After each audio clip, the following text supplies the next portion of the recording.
അപ്പോൾ നമ്മൾ ശിരൂർ ദൗത്യത്തിന്റെ വാർത്തയിലേക്ക് തന്നെയാണ് ആദ്യം പോകുന്നത്. ശിരൂർ ദൗത്യം രണ്ടാം ദിന തെരച്ചിൽ 8 മണിയോടുകൂടി ആരംഭിക്കും.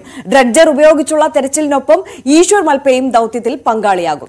ഇന്നലെ മൽപ്പെ നടത്തിയ പരിശോധനയിൽ ഗംഗാവലി പുഴയിൽ നിന്ന് മറ്റ് 2 ലോറികളുടെ അവശിഷ്ടങ്ങൾ കണ്ടെത്തിയിരുന്നു. ഇതിനോടൊപ്പം അർജുന്റെ ലോറിയിലെ തടിക്കഷ്ണങ്ങളും കിട്ടി. ഇന്ന് തെരച്ചിലിന് നേതൃത്വം നൽകാൻ retired major general doctor Indrapal ശിരൂരിലെത്തും. വിവരങ്ങളുമായി കെ.വി. ബൈജു നമുക്കൊപ്പം ശിരൂരിൽ നിന്ന് ചേരുകയാണ്. K V. Baiju, good morning. Baiju, നമ്മൾ തുടക്കത്തിൽ സൂചിപ്പിച്ചതുപോലെ തന്നെ ഏറ്റവും നിർണായകമായ ഒരു ദിവസമായി നമുക്ക് ശിരൂർ ദൗത്യത്തിലെ ഈ ദിവസത്തെ കണക്കാക്കാമല്ലേ? ഇന്ന് അർജുന്റെ ലോറി നമുക്ക് പുറത്തെത്തിക്കാനാകും എന്നുള്ള ഒരു വിശ്വാസത്തിൽ തന്നെയാണ്, ആ പ്രതീക്ഷയിലാണ് കുടുംബവും അവിടെ തിരച്ചിൽ നടത്തുന്ന മറ്റ് ഈ തിരച്ചിലിൽ പങ്കാളികളായിട്ടുള്ള ഉദ്യോഗസ്ഥരും അംഗങ്ങളും എല്ലാം ഉള്ളതല്ലേ. ഇന്നലെ നമ്മൾ ഒരുപാട് പ്രതീക്ഷിച്ചു, ലോറിയുടെ ഭാഗങ്ങൾ ലഭിച്ചു എന്നുള്ള വാർത്ത ആദ്യം തന്നെ ന്യൂസ് 18 പ്രേക്ഷകർക്ക് മുമ്പിലേക്ക് എത്തിച്ചത് കെ.വി. ബൈജു ആണ്. പക്ഷെ പിന്നീടാണ് സ്ഥിരീകരണം വരുന്നത് അത് അർജുന്റെ ലോറിയുടേതല്ല, മറ്റ് ലോറികളുടേതാണ് എന്നുള്ളത്. അപ്പോൾ അതുകൊണ്ട് തന്നെ ഇന്നത്തെ നമ്മളുടെ ഒരു പ്രതീക്ഷ ഇന്ന് എന്തായാലും അർജുന്റെ ലോറി നമുക്ക് പുറത്തെത്തിക്കാൻ കഴിയുമെന്നുള്ളതാണ്. നാവികസേന നേരത്തെ ഡിറ്റക്ട് ചെയ്ത സ്ഥലത്ത് ഇന്ന് ഡ്രഡ്ജർ ഉപയോഗിച്ചുള്ള പരിശോധന നടക്കുകയാണ്.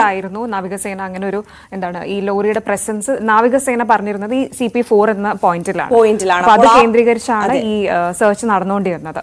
അപ്പോൾ ഇന്നത്തെ ഒരു തെരച്ചിൽ, ആ ഒരു CP4 എന്ന് പറയുന്ന ഒരു പോയിന്റ് കേന്ദ്രീകരിച്ചുള്ള തെരച്ചിൽ, അത് ഏത് വിധത്തിൽ നടത്താനാണ് ആലോചിക്കുന്നത്? തെരച്ചിലുമായി ബന്ധപ്പെട്ടിട്ടുള്ള കൂടുതൽ വിവരങ്ങൾ എങ്ങനെയാണ് ബൈജു? Arya, Krishnendu, good morning. എന്തായാലും ആര്യ തുടക്കത്തിൽ സൂചിപ്പിച്ചതുപോലെ ഇന്ന് റിവർ ഡേ ആണ്. ഞാൻ ഗംഗാവലി പുഴയുടെ കരയിൽ നിന്നാണ് ഇന്ന് ആദ്യം തന്നെ റിപ്പോർട്ട് ചെയ്യുന്നത്. എന്തായാലും നമുക്കിപ്പോൾ ദൃശ്യങ്ങളിൽ കാണാം, ആ ഡ്രഡ്ജർ ഇപ്പോൾ പ്രവർത്തിക്കാൻ തുടങ്ങുന്നു. ഏതായാലും 8 മണിയോടുകൂടി ആ ഡ്രഡ്ജർ പ്രവർത്തിക്കും. ഇന്ന് ആര്യ സൂചിപ്പിച്ചതുപോലെ തന്നെ വളരെ നിർണായകമാണ്. കാരണം ഇന്നലെ വലിയ തോതിൽ നമുക്ക് പ്രതീക്ഷയുണ്ടായിരുന്നു. 2 ലോറിയുടെ ഇത്തരത്തിൽ അടിത്തട്ടിൽ കണ്ടെത്തിയെന്ന ഒരു വാർത്ത അത് ന്യൂസ് 18 പുറത്തുവിടുന്നു. പക്ഷേ ആ സമയത്ത് അത് കഴിഞ്ഞതിന് ശേഷം ഇപ്പോൾ നമ്മൾ ഈ ദൃശ്യങ്ങളിൽ കാണുന്ന ക്രെയിൻ അത് ഉപയോഗിച്ച് അത് ഉയർത്തുമ്പോഴേക്കും അതിന്റെ ഭാഗങ്ങൾ അതുമാത്രമല്ല അത് അർജുന്റെ ലോറിയുടേതല്ല എന്ന സ്ഥിരീകരണം വരുന്നു. എന്തായാലും ഇന്ന് തെരച്ചിൽ ഇപ്പോൾ നമ്മൾ ഈ ഡ്രഡ്ജർ കാണുന്ന അതേ സ്ഥലത്ത് അതിന് ആ ഭാഗത്തുള്ള നേരത്തെ ഇന്ദ്രപാൽ അതുപോലെ തന്നെ നേവി സോണാർ പരിശോധനയിൽ മാർക്ക് ചെയ്ത സ്ഥലം അതുകൂടിയാണ് ആ സ്ഥലം. അവിടെയായിരിക്കും ഇന്ന് കാര്യമായ തെരച്ചിൽ നടക്കുക.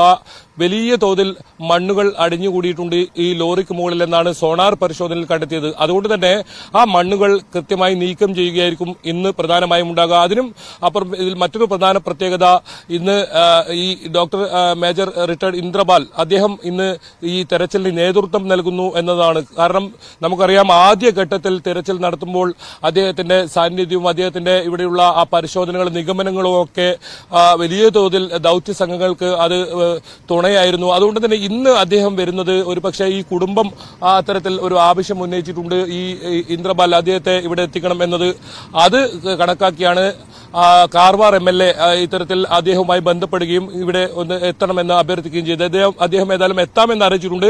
10 മണിയോടുകൂടി എത്തുമെന്നാണ് നമ്മൾ പ്രതീക്ഷിക്കുന്നത്. എന്തായാലും ഇന്ന് ഈ മണ്ണ് നീക്കം ചെയ്ത് ആ അർജുന്റെ ലോറി പുറത്തേക്കെടുക്കാനുള്ള ശ്രമം, വളരെ നിർണായകമായ നീക്കങ്ങളായിരിക്കും ഇന്ന് നടക്കുക. നമുക്കിപ്പോൾ ദൃശ്യങ്ങളിൽ കാണാം, ആ ഡ്രഡ്ജറിലെ ഹിറ്റാച്ചി അത് മുകളിലേക്ക് ഉയർത്താൻ ശ്രമിക്കുന്നത്. കൃത്യം 8 മണിക്ക് തന്നെ ഇവർ ഈ ഡ്രഡ്ജിംഗ് ആരംഭിക്കുമെന്നാണ് അറിയിച്ചിട്ടുള്ളത്. കാരണം 8 മണി മുതൽ 6 മണി വരെ, വൈകിട്ട് 6 മണി വരെ 10 മണിക്കൂറാണ് ഇവരുടെ പ്രവർത്തന സമയം. ആ സമയങ്ങളിൽ തെരച്ചിൽ നടത്തും. അത് 10 ദിവസം നീണ്ടു നിൽക്കുന്ന തെരച്ചിലാണ്. ഇന്നലെ ആദ്യ ദിനത്തിൽ കാര്യമായ വസ്തുക്കളൊന്നും ഈ ഡ്രഡ്ജർ ഉപയോഗിച്ചുള്ള പരിശോധനയിൽ കണ്ടെത്താൻ സാധിച്ചിട്ടില്ല. അതേസമയം ഈശ്വർ മൽപ്പ അദ്ദേഹം നടത്തിയ തെരച്ചിലാണ് ഇത്തരത്തിൽ 2 ലോറിയുടെ വസ്തുക്കൾ, അത് കൂടാതെ അർജുന്റെ ലോറിയുടെ തടി കിട്ടി, അതിൽ തടിക്കഷ്ണങ്ങൾ കിട്ടിയെന്നതാണ് ഇന്നലെ ഏറ്റവും പ്രധാനം. അപ്പോൾ അതെ, അത് തന്നെയാണ് ബൈജു. ഇന്നലെ അർജുന്റെ ലോറിയുടെ തടിക്കഷ്ണങ്ങൾ കണ്ടെത്താൻ മൽപ്പയ്ക്ക് സാധിച്ചു എന്നുള്ളത് ഈ അന്വേഷണത്തിലെ തെരച്ചിലിലെ ഒരു നിർണായക ഘട്ടം തന്നെയാണ്. നമുക്കറിയാം, സ്വയം സന്നദ്ധനായി എത്തിയ മൽപ്പയുടെ പ്രതീക്ഷ അത് ഏത് തരത്തിലാണ്?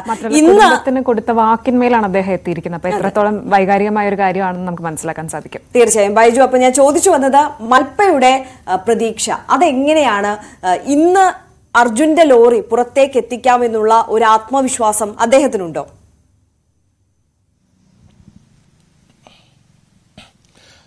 തീർച്ചയായും ഈ ഈശ്വർ മൽപ്പ ഇവിടെ ജില്ലാ ഭരണകൂടത്തിന്റെ ക്ഷണപ്രകാരം അല്ല എത്തിയത്. അദ്ദേഹം ആര്യ സൂചിപ്പിച്ചതുപോലെ തന്നെ കുടുംബം, അതായത് ഇപ്പോൾ 3 പേരെയാണ് എനിക്ക് കണ്ടെത്താനുള്ളത്. പ്രധാനമായും അർജുന്റെ അമ്മ ആവശ്യപ്പെട്ടു തന്റെ മകനെ അവസാനമായി ഒരു നോക്ക് കാണണമെന്ന്. ആ ആഗ്രഹം നിറവേറ്റാനാണ് താൻ എത്തിയത്. അതിനുവേണ്ടി താൻ ഇവിടെ 10 ദിവസവും ഉണ്ടാകും. ഈ അല്പസമയത്തിനകം ഈശ്വർ മൽപ്പ ഇവിടെ എത്തുമെന്നാണ് അറിയിച്ചിട്ടുള്ളത്. ആ രീതിയിൽ അദ്ദേഹം തനിച്ച്, ഇന്നലെ നമ്മൾ കണ്ടത് ആഹാരം പോലും കഴിക്കാത്ത ഒരു ഈശ്വർ മൽപ്പയാണ്. രാവിലെ മുതൽ അദ്ദേഹം 7 മണിയോടുകൂടി ഇവിടെ എത്തുകയും വൈകിട്ട് 6 മണിവരെ അദ്ദേഹം ഈ തിരച്ചിൽ നടത്തുകയും ചെയ്യുന്നതായിരുന്നു. ഏതായാലും ഇന്ന് കൂടുതൽ മുങ്ങൽ വിദഗ്ധന്മാർ എത്തുന്നു എന്നതാണ് ഏറ്റവും പ്രധാനം.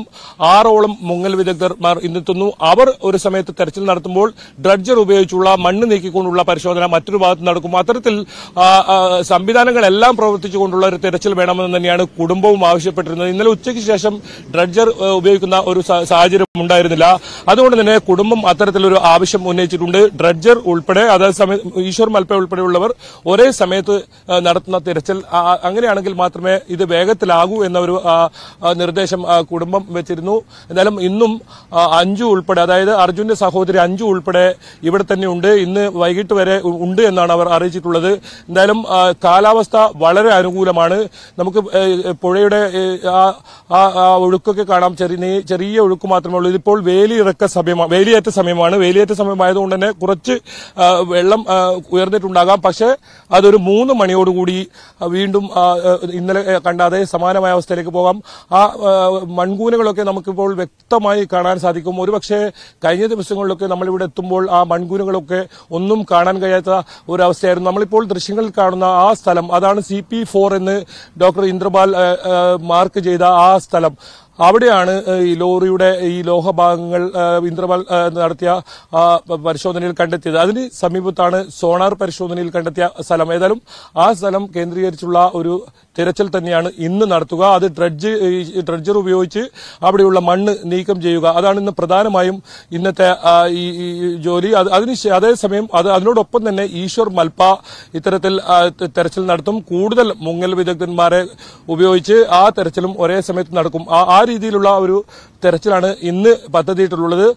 കുടുംബം അല്പസമയത്തിനകം തന്നെ ഇവിടെ എത്തും. ഈശ്വർ മൽപ്പയും അല്പസമയത്തിനകം തന്നെ ഇവിടെ എത്തും. ഇതിൽ ഏറ്റവും പ്രധാനം, ഞാൻ നേരത്തെ സൂചിപ്പിച്ചതുപോലെ തന്നെ retired major general doctor Indrapal, അദ്ദേഹം ഇന്ന് ഈ തെരച്ചിലിന് നേതൃത്വം നൽകുന്നു എന്നത് തന്നെയാണ്. കുടുംബം ഇന്നലെ ആവശ്യപ്പെട്ട പ്രകാരം കാർവാർ MLA സതീഷ് സൈലാണ് അദ്ദേഹവുമായി ബന്ധപ്പെടുകയും അദ്ദേഹത്തെ ഈ തെരച്ചിലിന് നേതൃത്വം നൽകാൻ എത്തണമെന്ന ഒരു അഭ്യർത്ഥന പറഞ്ഞത്. അതിനുശേഷമാണ് അദ്ദേഹം അത് സമ്മതിക്കുകയും ചെയ്തത്. ഏതായാലും അദ്ദേഹം 10 മണിയോടുകൂടി എത്തുമെന്ന ഒരു പ്രതീക്ഷയുണ്ട്. ഏതായാലും തെരച്ചിൽ വേഗത്തിൽ ആക്കണമെന്ന ഒരു കുടുംബത്തിന്റെ ആവശ്യമുണ്ട്. കാരണം ഓരോ ദിവസവും വിലപ്പെട്ടതാണ്. 10 ദിവസത്തെ തെരച്ചിൽ എന്ന് പറയുമ്പോഴും 3 ദിവസത്തെ തെരച്ചിൽ മാത്രമാണ് ഇപ്പോൾ ഈ കമ്പനി കരാറുള്ളത്. അത് ഇനി നീട്ടി നൽകേണ്ടതുണ്ട്. അതിനു മുമ്പ് തന്നെ അർജുന്റെ വാഹനം കണ്ടെത്താൻ സാധിക്കും. അതിനു മുമ്പ് കണ്ടെത്തുക എന്നുള്ളത് പ്രധാനപ്പെട്ട കാര്യമാണ്.